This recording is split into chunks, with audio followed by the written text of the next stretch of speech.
प्रभु के पवित्र नाम को सारा आदर और महिमा आज इस अनुग्रह दिन में अर्पित करते हैं। आप सभी प्रिय श्रोताओं को प्रभु यीशु मसीह के नाम से मेरा स्नेह अभिवादन। आज के अध्ययन के लिए उत्पत्ति की पुस्तक उसका 2 अध्याय 15 वचन। तब यहोवा परमेश्वर ने आदम को लेकर अदन की वाटिका में रख दिया कि वह उसमें काम करे और उसकी रक्षा करे।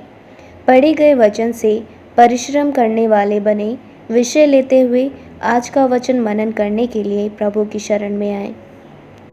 सारी सृष्टि के सृष्टिकर्ता परमेश्वर को अपनी हर एक सृष्टि के प्रति एक विशेष उद्देश्य होता है और वचन इसका प्रमाण देता है। और पढ़े गए वचन से परमेश्वर के 2 उद्देश्य हम देख पाते हैं। पहला, अदन वाटिका में काम करे। दूसरा, अदन की रक्षा करे। और जो उदासीनता और उत्साहहीनता से काम करता है वो श्रापित होता है। आपका काम कितना ही कठिन क्यों ना हो, यदि आप परमेश्वर की कृपा और उसकी शरण में आके अपने काम को करते हैं तो परमेश्वर आपको शक्ति देता है ताकि आप वो जिम्मेदारी पूरी कर पाएं।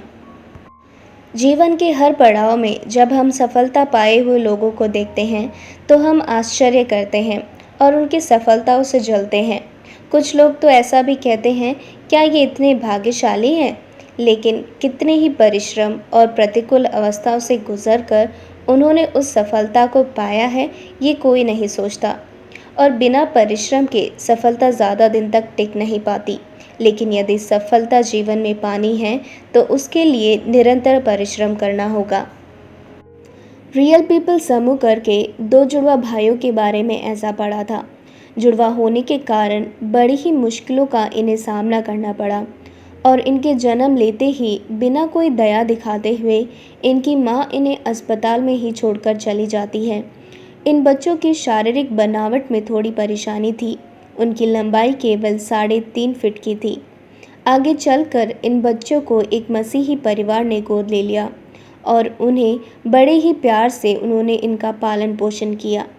लेकिन कक्षा 11 में उनके पालन पोषण करे हुए माता पिता की मृत्यु हो गई। उनकी मृत्यु से उन्हें बड़ा ही आघात पहुंचा और उन्हें अपनी पढ़ाई छोड़नी पड़ी। समय बीत जाने के बाद उन दोनों ने बिजनेस करना शुरू किया और परमेश्वर ने उन्हें उसमें अनुग्रहित किया। समय बीत जाने के बाद वो दोनों धनवान और प्रसिद्ध हुए। प्रियो, जिनके सामने वो प्रसिद्ध हुए उनको इनका बीता हुआ समय नहीं पता। आज इन जुड़वा भाइयों को देखकर कहेंगे कि ये दोनों भाग्यशाली हैं, लेकिन ये भाई उत्तर देंगे कि इनकी प्रसिद्धि के पीछे उनका कोई भाग्य नहीं बल्कि उनका कठिन परिश्रम था।